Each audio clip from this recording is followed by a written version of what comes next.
6 March দুপুর 2টো থেকে বাংলার রাজপথে নামছেন মাননীয়া জননেত্রী মমতা বন্দ্যোপাধ্যায় এবং সর্বভারতীয় তৃণমূল কংগ্রেসের সাধারণ সম্পাদক শ্রী অভিষেক বন্দ্যোপাধ্যায়। কেন এই কর্মসূচি? কারণ গত কয়েক মাসে বারবার দেখা যাচ্ছে যে দেশের বিভিন্ন বিজেপি শাসিত রাজ্যে বাঙালিদের ওপর ক্রমাগত অত্যাচার বাড়ছে। শুধু ভাষার জন্য, শুধু বাঙালি পরিচয়ের জন্য মানুষকে অপমান, হেনস্থা, এমনকি হামলার মুখে পড়তে হচ্ছে। সম্প্রতি আমরা দেখেছি অত্যন্ত মর্মান্তিক ঘটনা। সুখেন মাহাতোকে শুধু বাংলা ভাষায় কথা বলার জন্যই হত্যা করা হয়েছে। প্রশ্ন উঠছে, এই দেশে নিজের ভাষায় কথা বলাও কি এখন অপরাধ?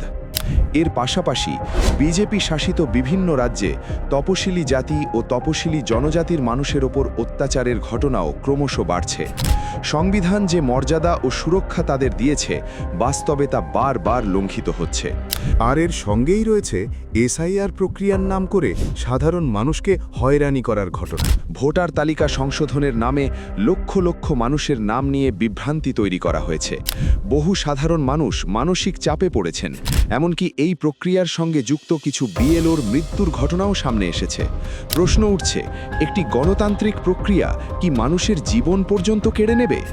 এই সমস্ত ঘটনার বিরুদ্ধে প্রতিবাদ জানাতেই রাজপথে নামছেন মমতা বন্দ্যোপাধ্যায় এবং অভিষেক বন্দ্যোপাধ্যায়।